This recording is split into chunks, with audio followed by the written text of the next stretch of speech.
Welcome to the Possibility Podcast with me, your host, Sarah Knight.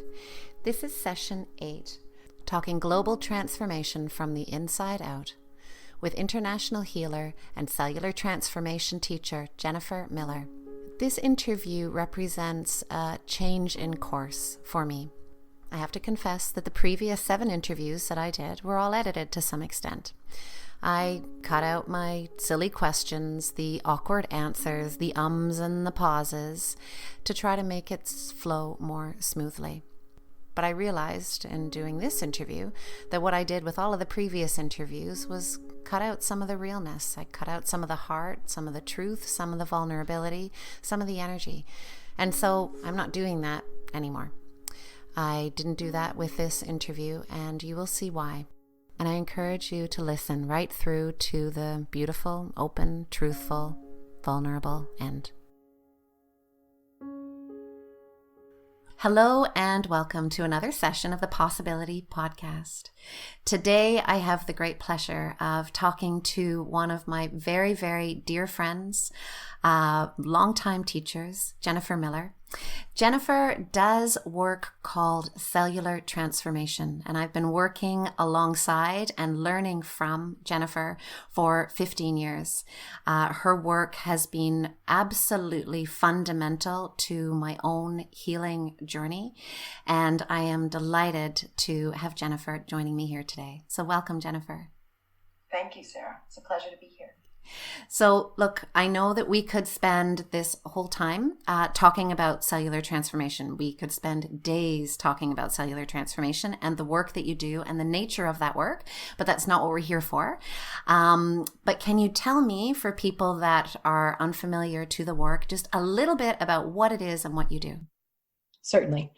A way to synopsize it might be to say that it's a deep psychological and emotional process of inquiry that is combined with a very potent spiritual level of transformation that does result in core transformation, like fundamental shifts.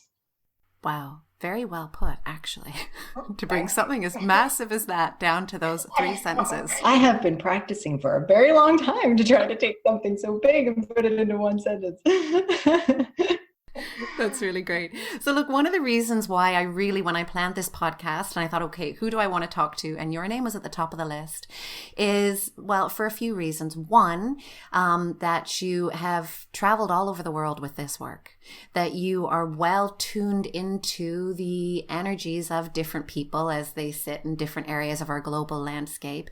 And you seem to be able to hold a pretty big perspective on not just what's going on with people on an individual level, but some of the bigger pieces of energy that are coming through too as a result of where people were brought up, what their ancestors lived through, what they experience in the place that they live.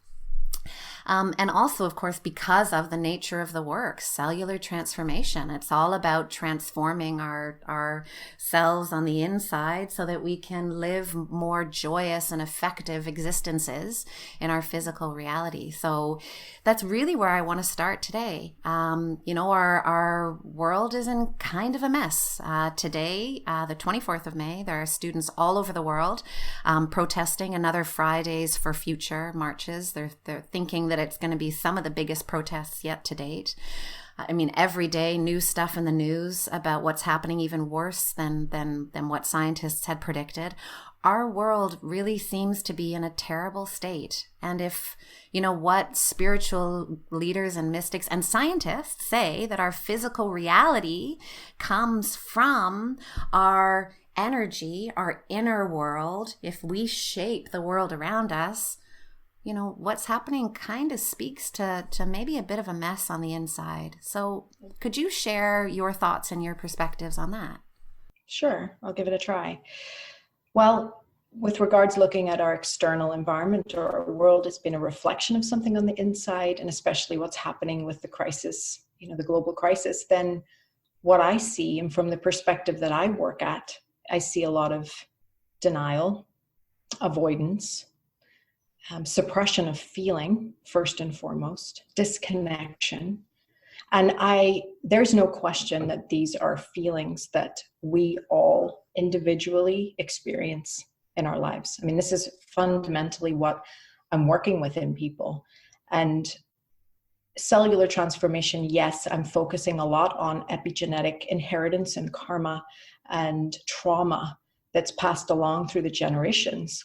But if we zoom back a bit and look at it from the bigger, more collective unconscious level, we are struggling to contend with these very heavy duty forces that we wear on the inside, and also are coming consistently like a barrage from the outside.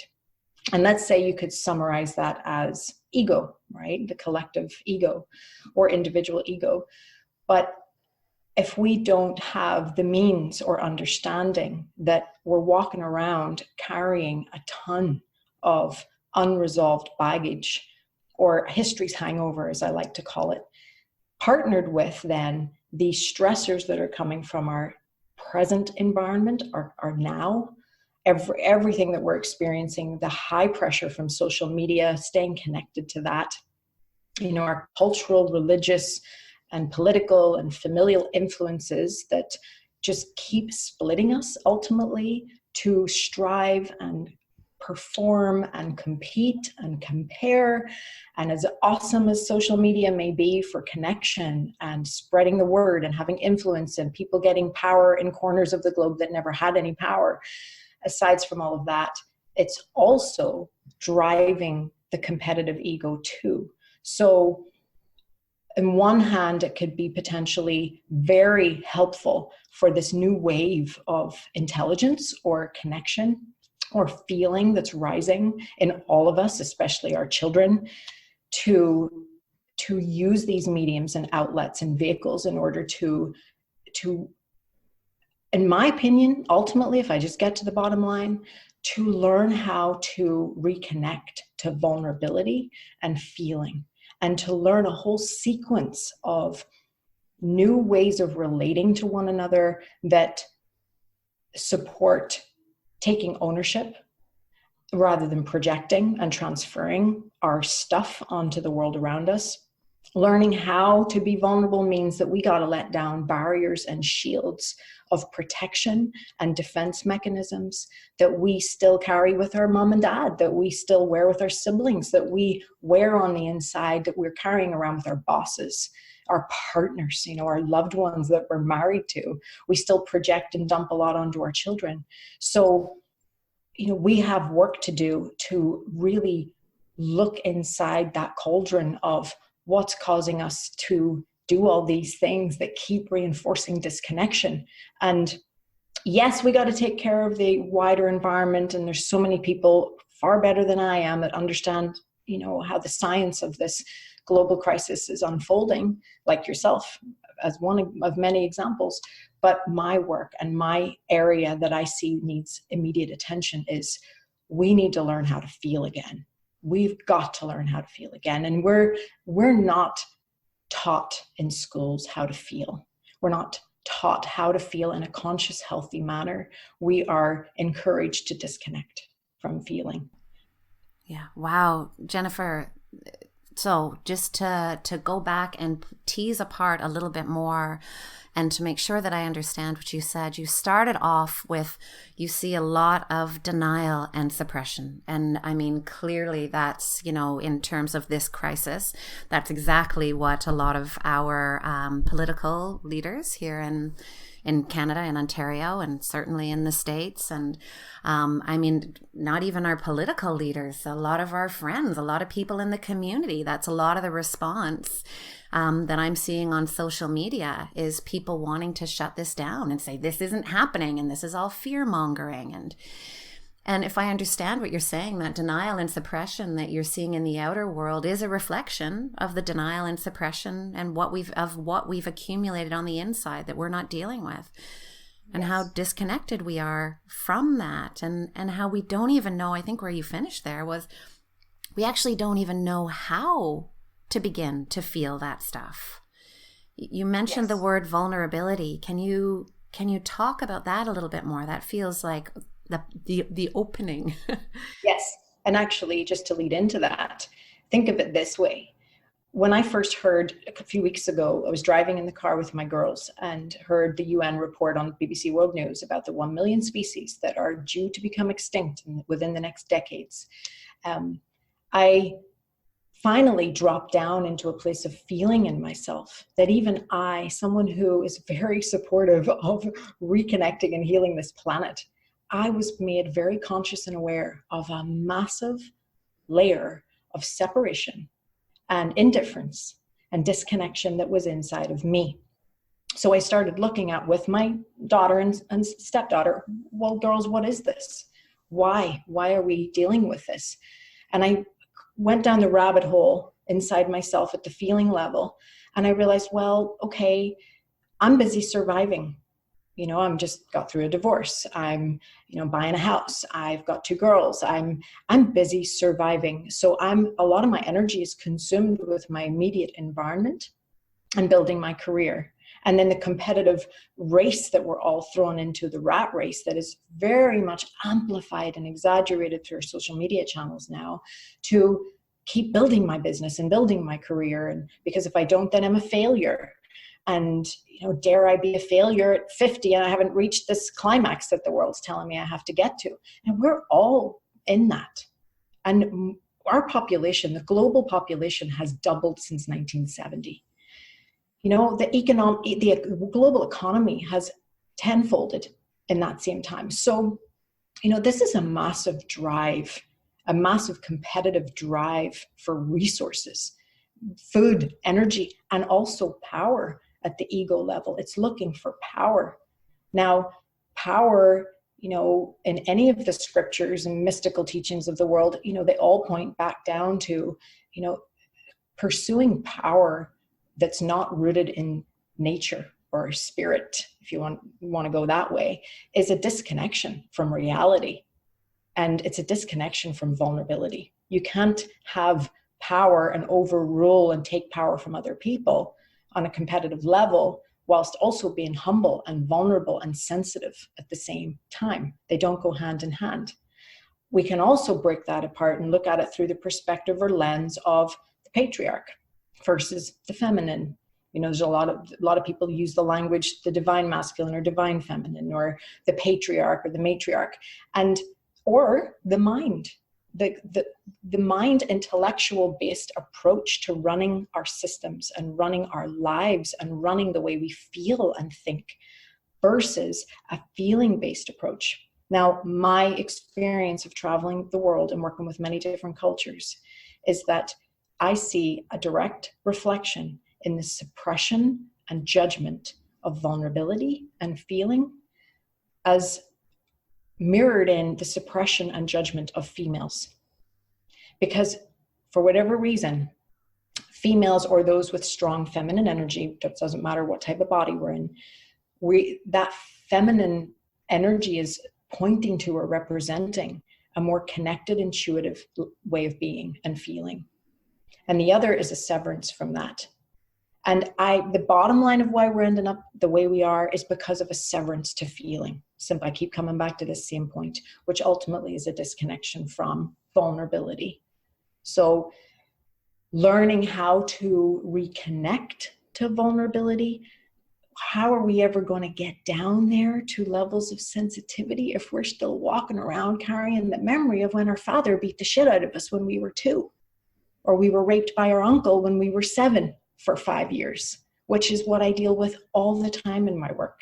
We're walking around with so much tragedy buried inside of us that how can we find it within us to feel safe enough to come out and be vulnerable, which means it's going to enhance our capacity to be sensitive and therefore feel and have the time to feel what's going on around us, rather than being headless chickens, constantly trying to just keep up with world mind and the pressure that puts on us. Wow. Jennifer, you started off with the story about being in the car and hearing the news report about all of those species going extinct and feeling the trauma, the grief come up right alongside the split and the part that seemed to not care. And, you know, where you ended there is that it's this caring piece that we really need to step back into. And not feeling our feelings, not being able to be vulnerable is exactly what's in the way. And, you know, I think you're absolutely spot on with that. It's something that I've always felt in observing how I engage with the world and how other people engage with the world. If we actually cared, actually felt our intimate relationship with each other and with the earth and with all of the creatures on it, if we actually cared about those things in the same way that we manage to care about our pets and our kids and our, you know, probably not ourselves actually most days, but in the same way that we manage to care about those people and those creatures in our immediate environment, we wouldn't be in this mess that we're in. But you know, right in there is, well, the overwhelm of caring. We're so overwhelmed. There's too much to care about. We're connected all the time to social media, and so this how piece is right now kind of the elephant in the room for me. Yes, okay, so you've identified, and I fully agree with you, this image that you've created of this key component of learning how to be vulnerable again. But at the same time, talking about the total overwhelm of the world, the bombardment by social media, everything that we're expected to be doing in our lives, and more often what we're expected to carry as women, which is not only so much of this emotional work, but so much of the practical stuff too. So how is the big question that comes in next? That is a really good question. And there's another piece that's coming up as you're speaking, which is, believe it or not, a feeling of anger or power. And another part that came up for me in the car with my girls was that feeling of anger. And I had not felt that. It's almost as if indifference is the other side of indifference's coin is that anger. And I wouldn't even necessarily call it anger because we have so many negative connotations of that word or emotion, but more just force, life force. And when you look at a personal level, another thing that I really encourage people and teach people to do is to step into their power, is to learn how to be empowered in their lives. And if we don't have the tools and know-how to confront projection when it comes at us, to confront control and abuse when it comes at us, how to take action and learn how to give that back, then we're shutting something down in ourselves all the time. We're consistently shutting down that realm of feeling inside, and we have to protect ourselves, which is why we go reach for the wine in the evening or the beer or the medication. So if in terms of how do I make a difference, how do we make a difference, you know, bringing it right down to that microcosmic level, somehow we need to learn the way to back ourselves up in our lives and not be afraid to step up and make a difference, especially as women, because there is a complacency that is in the mindset that doesn't allow us to express those feelings in the workplace, for example, like Brene Brown, you know, Daring to Lead, her recent book is brilliant in the sense that what I see her doing is she's bringing through very feminine-based, feeling-based, vulnerability-based principles, but in more of a male-dominated environment. And it's finally being heard. So there's like a bridge between we need to learn how to step up and say no to the traditional ways of leading and the traditional ways of controlling, and say no to that, and in a manner that creates more cohesiveness and connection. Okay, I feel like I've just had a huge personal epiphany on what you have just shared there, because you answered a question I didn't know that I had. My question And actually, you also answered the question that I did have. My question was like, how do we learn how to be vulnerable again? And where you went to was about empowering ourselves and learning how to feel our feelings and express our feelings. And where that looped me right back around to was, my question was, okay, so like I'm totally overwhelmed. There's all this stuff coming at me all the time, and like how the heck am I supposed to find time to feel my feelings, let alone express them? And what you have just pointed me to is personal power. First of all, I don't have to feel overwhelmed by everything that's coming at me, because I don't have to let it all in. It's not, even though I may be very good at doing lots and transforming lots and bringing a lot into the world, I don't have to do all that by myself all of the time. It's not all my job. And this trying to stay open to it all and feel it all and respond to it all and make sure that we're, hearing everybody and not hurting everybody's feelings. And it's that place of, actually, if I'm working on that place of personal power and getting stronger and feeling this is a yes and this is a no. And this is what wants to move in me now. And this is the part of me that wants to say, hey, that's not mine, that's yours. You've actually, answered a much bigger question than what I realized I was asking. Exactly. Well said. That was it in a nutshell. Yes. Learning how to say yes to what truly authentically feels like a yes, and no to what feels like a no. Beautiful. Okay. So I'm going to ask another how question. How do we learn? I've been on this path alongside you for a long, long time, and I'm still learning and getting stronger and stronger in that place of even being able to feel what's a yes and feel what's a no. But I meet a lot of people in my practice too that have no idea where to begin with that. What would you, how does it come through for you? I'll be ballsy and start with this one. Try to stop numbing oneself. And at the same time as taking that leap of incrementally no longer numbing with things that you're numbing with, foods, alcohol, unnecessary medications. There's obviously very necessary medications. Whatever your addictions may be, that if we stop numbing, you can be guaranteed there's going to be a whole host of unresolved, ugly emotions and behaviors that are going to surface. And so part B of that is set up a group, a network of somewhat conscious people, whether it's healers or a therapist or a minister or a pastor or friends, it doesn't really matter, but an arena where you can be held accountable to your feelings, and that you can hopefully source somewhere where you can trust getting your feelings out in the open. It might be a 12-step program, for example. But we have got to start feeling.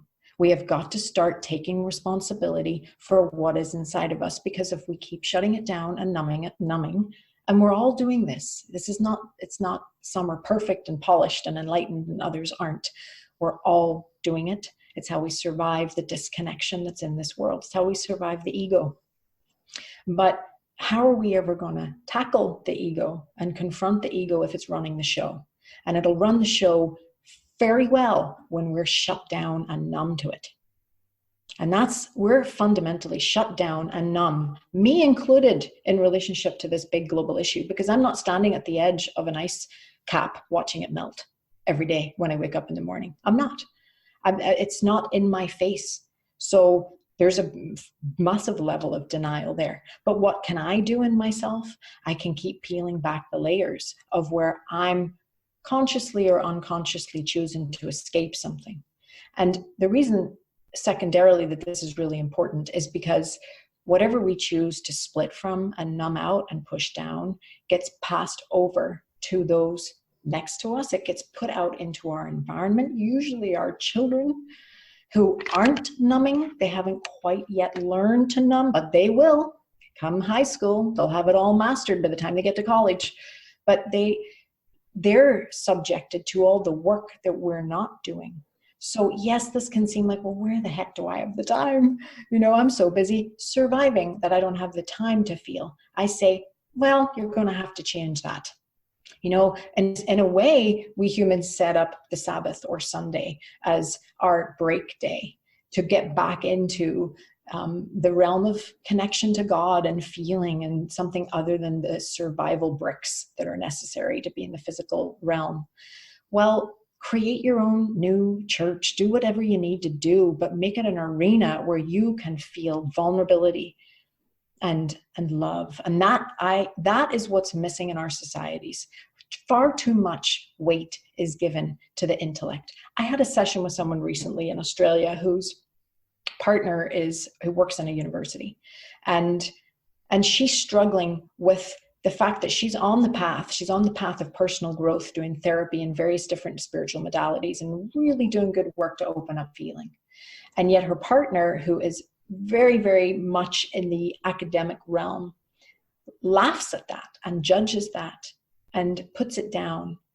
And that's, to me, a good reflection of how that mind in all of us feels about that intuitive feeling part of us all, which is also mirrored in putting burqas on our women. So in a way, we have a burqa on feeling in all of us. And we can't escape it, even those of us because what happens in our global society then is you have the pocket of people who are feeling everything for everybody. And that's those of us that usually end up in psychiatric institutions, or we end up in monasteries or ashrams, or carrying the weight and doing a lot of that work. And then at the far end of the spectrum, you have leaders like our current one in the US and many others like him who aren't feeling anything other than what righteously serves the self and their immediate kin and everything in between. And somehow favor is given to that end of the spectrum.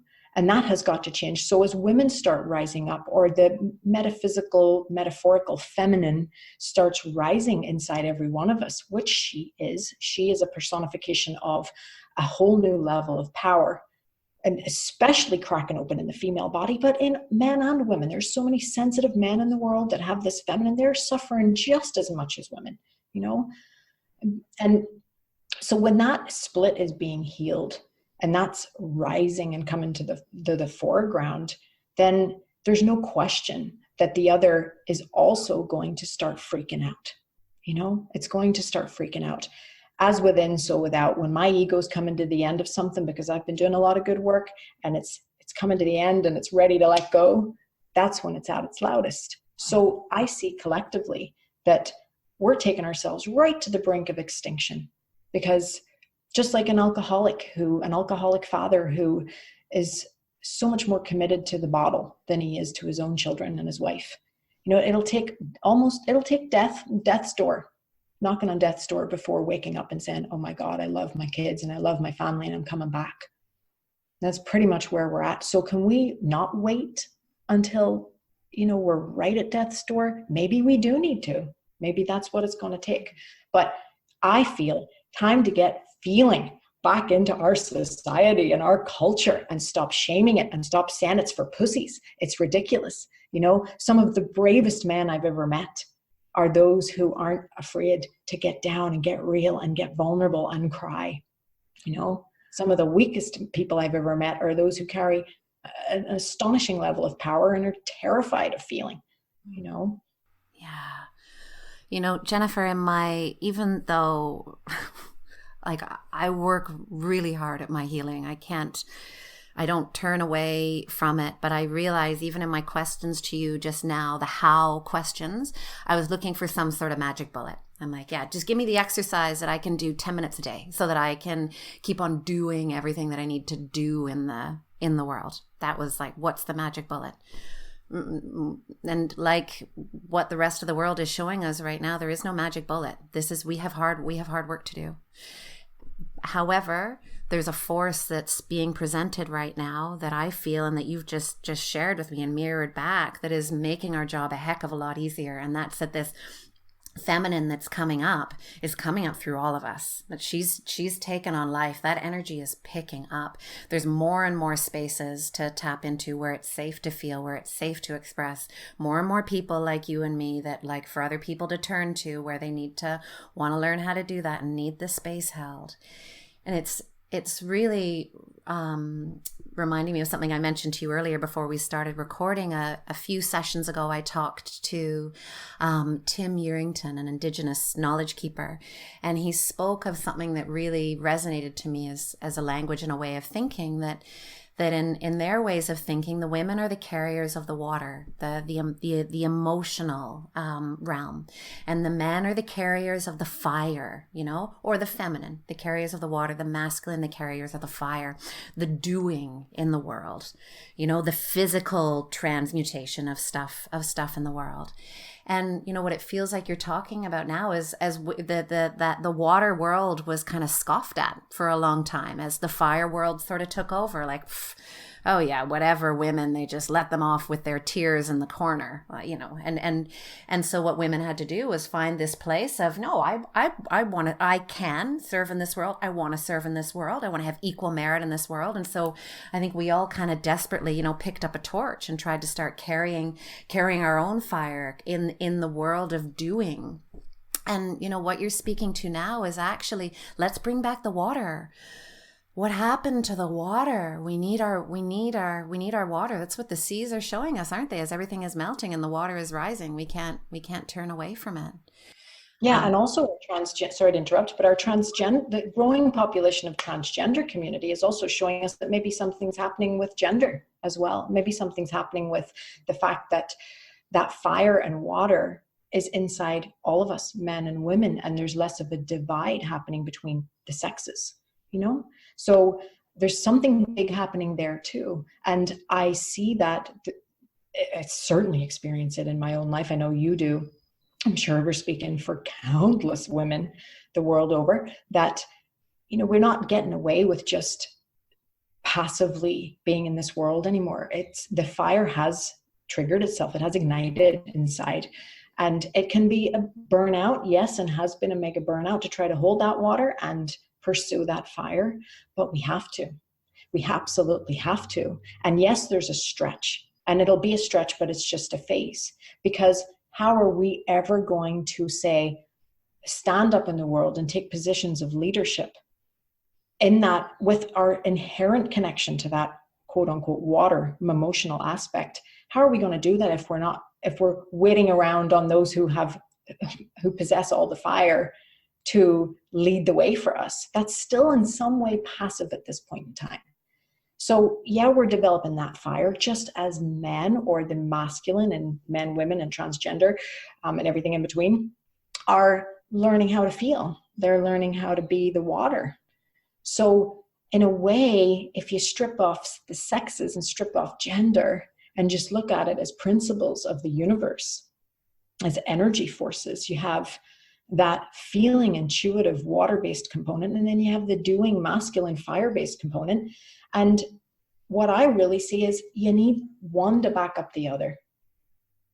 One to back up the other, and not this massive separation and disconnection between the two.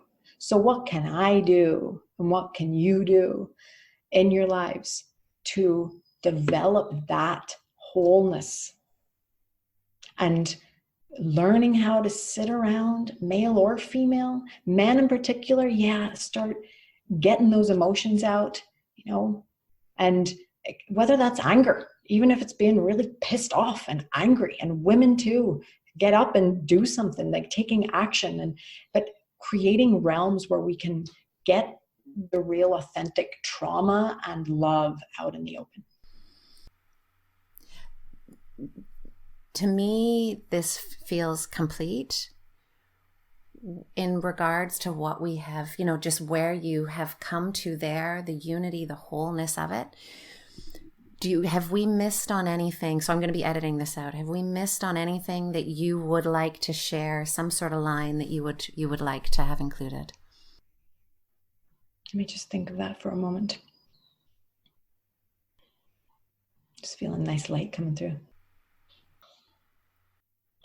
there's nothing coherent that and crystal clear. Just waffle for a second, see if anything does come, but it's really just around the fundamental importance of us making an impact in our societies by paying more homage and giving more allegiance to things like 12-step programs and, circles that take place in church basements and in people's houses, where we're getting into feeling more, and not to be so afraid of the woo-woo of new age spirituality, or, as Jeff Brown, who I believe, is he Canadian, is also coins the new cage movement. Let's not allow the very superficial few to inhibit us and distract us away. I don't care if we're, CEOs of companies, or, at the top of our game in the medical profession, or researchers or scientists.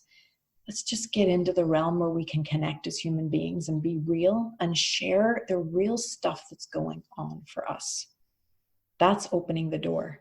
That's opening a very powerful door. And if we can start doing that, we're going to start to feel safe to let more out. And the more we let out, the more love we can feel. And that's really, truly our baseline emotion. That's our inherent feeling. And if we can feel that, then chances are we'll come up with a damn good solution to keep our planet. So I will not be editing that out.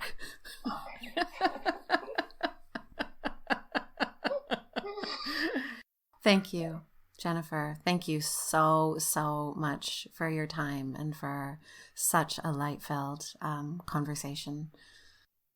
And thank you, Sarah, for the incredible work that you do, the incredible, big, gigantic heart that you have, and where you're so connected to our earth and what's happening to it. Thank you. On behalf of everybody. You've helped me a lot there, Jen. You've helped me a lot. Thank you. And thank you, as always, for listening.